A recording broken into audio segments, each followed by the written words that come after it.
And welcome to an, alas, tethered edition of Ben's Junk. Well, I mentioned a few Ben's Junks ago, actually when I covered the old SLO 325 here, that I'd been on the lookout for the wired remotes that can be used with this unit for a while. But I just wasn't going to pay the, at times, triple figure price for just one of them. Well, of course, like clockwork, just after that video went out, a basic Sony RM500 remote came up on Fleabay for a whopping $7, which I immediately jumped on. And of course, the shipping wound up being much more than the item itself. But then a really funny thing happened. The price for just about all of these old wired Sony remotes suddenly, in unison, bottomed out. The most expensive of which was $30 plus shipping. And that's a model that I've seen go for almost $200 before.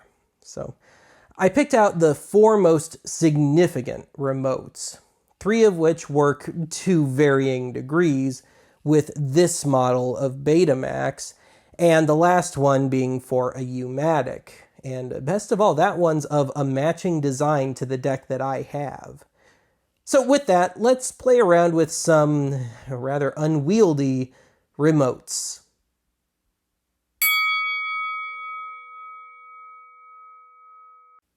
Okay, let's start with the basic one. And as it turns out, strangely enough, the one that's been most useful to me with this unit. And that would be my $7 RM500. Now, let me note that none of the three remotes I've got that can be hooked up to this particular unit work 100%.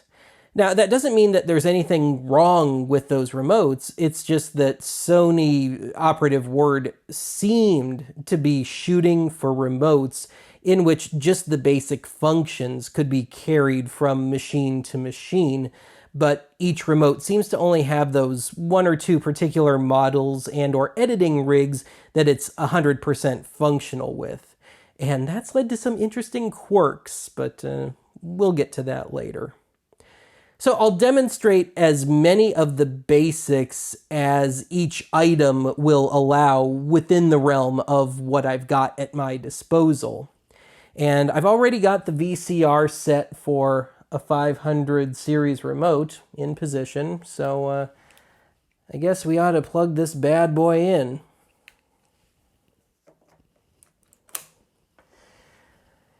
And we'll take a quick cut here so I can move the camera, and we'll see this in all its slightly underwhelming glory.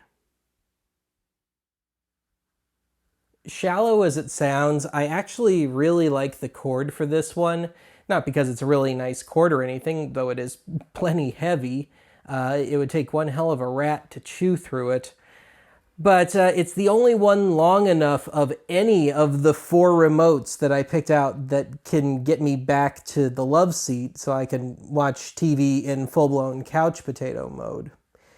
But anyway, I mentioned earlier that none of the three remotes that I can plug into the beta here are 100% functional. This is the most functional of the lot. The only thing that doesn't work is the search buttons here.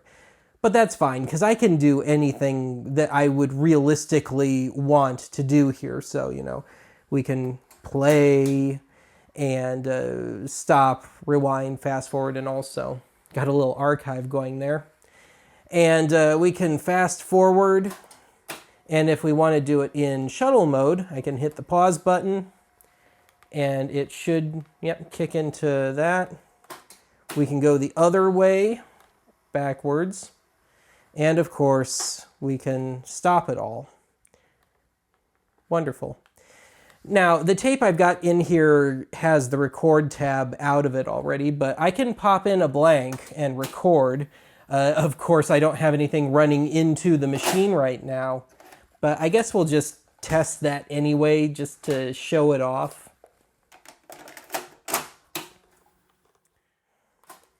I can do it the true cassette deck way, just record and play.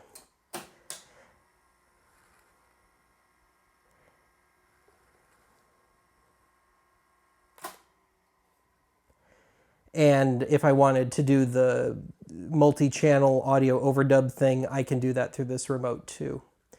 But yeah, simple but effective. Let's move on to the next remote.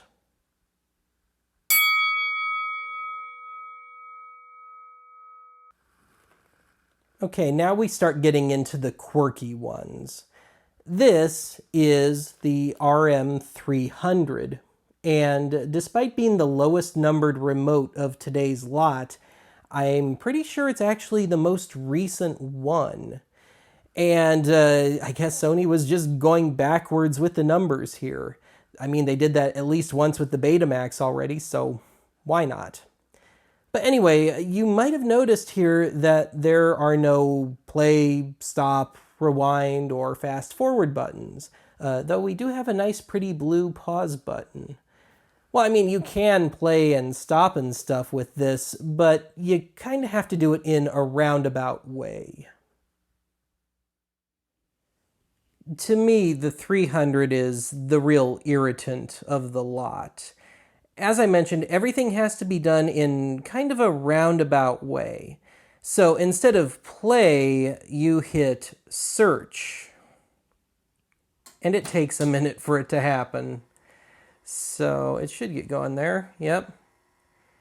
And to stop, you hit clear.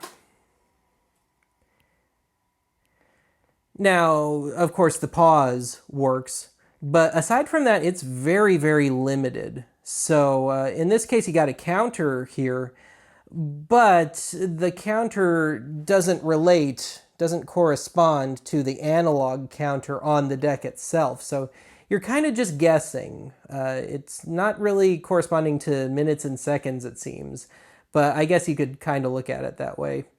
But anyway, to search for something, we'll just punch in some arbitrary number here. So 200, and we'll hit search. It'll take a minute, and it'll start heading for it, and it'll play for us. Can't do shuttle mode, so I can't hold down the pause button and make the picture go by. And it's not quite accurate numbers-wise, so you might want to adjust accordingly if you know what you're going for. And if we can get the picture going, yep. All right, so we'll stop. And let's just go in reverse here. So we'll jump back to 100.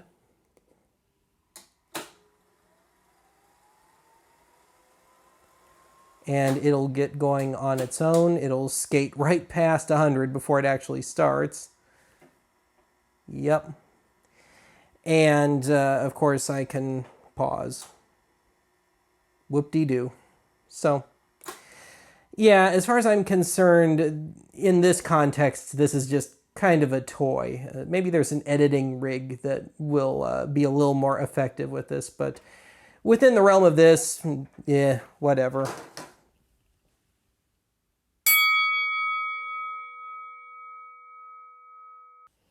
This last semi-compatible remote is the true odd duck of today's lot. This is the RX353. It's from 1979, and I have never been able to find a manual for it. I've only found a couple of general spec sheets online. I haven't seen anything in any of the AV Geek forums on it. No videos, no nothing. So I've just been kind of forced to do a lot of shooting in the dark with this one. Now, I mean, there is this little cheat sheet on the back, but it's proven to be pretty much useless, except for the bit about address search, but that was already on the 300, so I already knew that. But yeah, it doesn't matter if I've got a pre-recorded tape in there or a blank tape. It just doesn't do anything. I can try and enter data all day long, like I can go into segment mode here. And I can punch in a number, but it doesn't keep it. It doesn't let me set a time. It doesn't let me do much of anything. So I really haven't had much luck with this thing. And I think I may have figured out why, though. The last confirmed model I can find that this works with would be the SLO 323. This is the 325, so the one just before the one I've got. But yeah, maybe it's a compatibility thing, but something tells me that the instant I post this video, all the experts are going to come out of the woodwork, just suddenly, magically. And if that does happen, and between all of us we can figure out how to get into this thing and really work it, I may have to revisit this one, but I think it might just be a compatibility thing. Now, you may have noticed that there's actually two hookups here. So down here, we've got this little 1/8" tip sleeve plug, which goes into the RX data port on this. And it's coming straight out of the main multi-pin connector. But if you don't have one of those ports, you can use an 1/8" to phono adapter. And you can stick it into the left channel audio input. So let me try and do that here. But yeah, that's kind of pointless when I've already got the RX data thing going on. Plus these things get a little stuck sometimes. But anyway, the reason for this seems to be because I have found that this particular remote, I guess you could say, is kind of a glorified calculator, like a programmable calculator. It's got 4 kilobits of RAM in it, so really kind of highfalutin stuff for 1979. But yeah, it's for communication programming purposes, even if I can't quite make it work. But in the end, I can't do anything more with this remote than I could the 300. So the only real difference here is that now we have proper dedicated rewind and play buttons and stuff. But in the end, given the minimal difference, I think I'm actually going to skip the demo for this one, because I wouldn't be able to do anything with this that I didn't already show you with the 300. So on to the U-Matic we go. Okay, I admit I'm a colossal liar. I am going to demo this real quick just because, unlike the 300, this will go in minutes and seconds when you're searching for things. I can kind of sometimes make shuttle mode work, but I haven't quite figured out that magic formula to make it happen automatically and reliably and all. But I do much prefer having the ability to punch in some time, so like 2 minutes relative to where we're at right now, and it'll search for it and play. And it's just a lot neater. And of course, I just like having the dedicated buttons as well. So we'll let it get up to the 2-minute mark here, and it's a lot more accurate too. It's within a second usually. So yeah, just wanted to show that off real quick. And let's see, we'll stop. Or actually, let's just pause just to show that it works, although it helps if you're not between moments. Me and my black screens on archive. Don't do them as much as I used to, but yeah, there we go. A proper pause. And a proper stop. I much prefer this to the 300.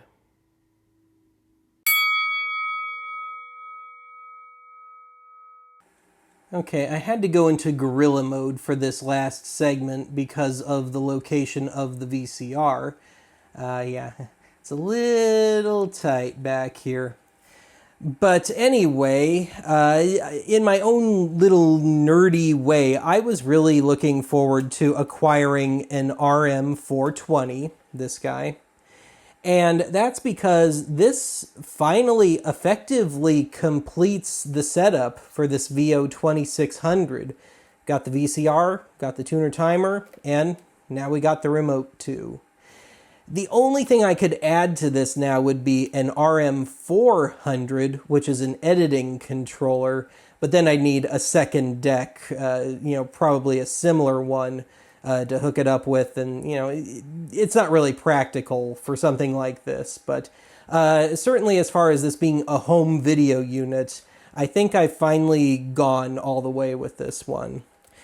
And believe it or not, despite the basic controls here, this was the expensive one of the lot.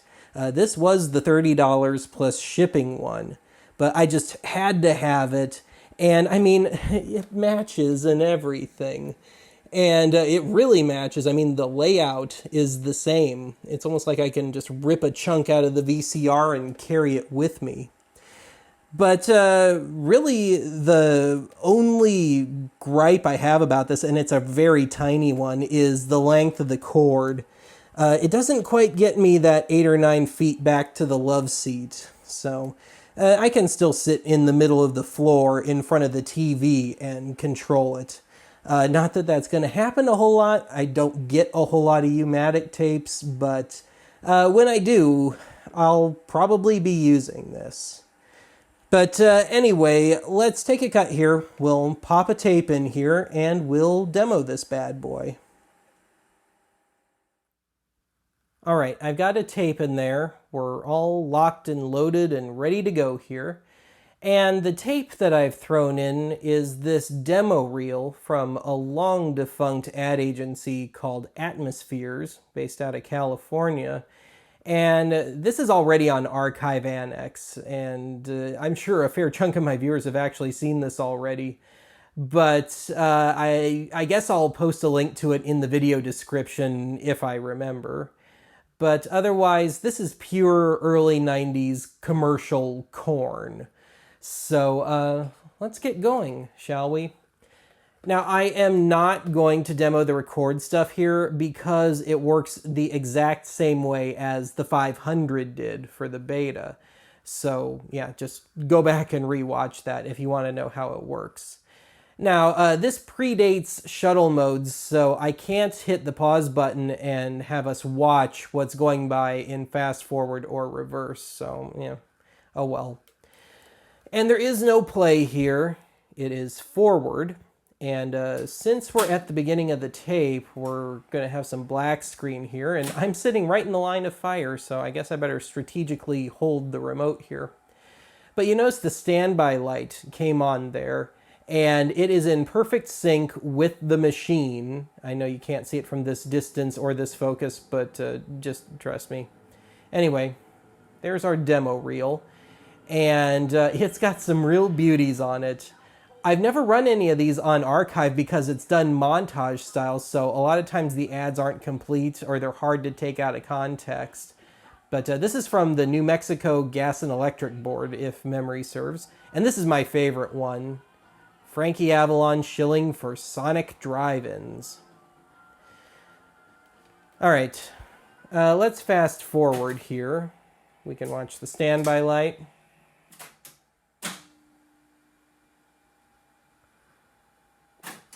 And we'll get going again.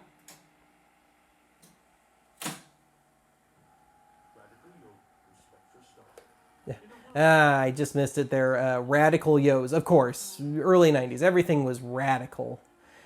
And this one kind of fooled me. I thought this was going to be one of those kind of pseudo-classy car commercials, but it's really for round table pizza delivery.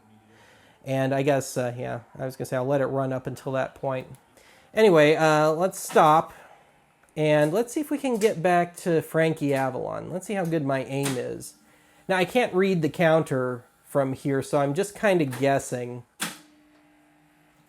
Give it a few seconds to get going again. And nope, I made it all the way back to the beginning of the tape. So I guess I'm not quite as good as I thought I was. Oh well. Anyway, yeah, whatever. It's fun.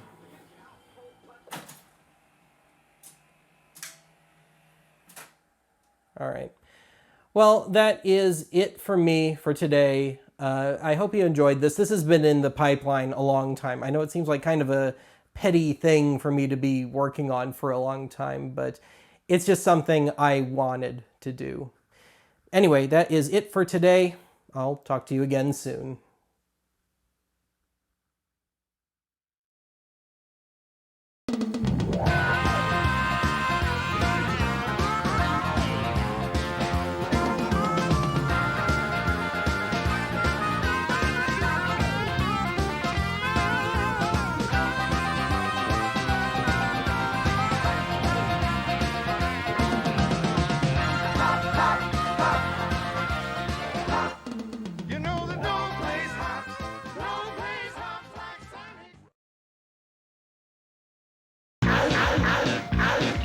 Radical Yo's from Spectra Star.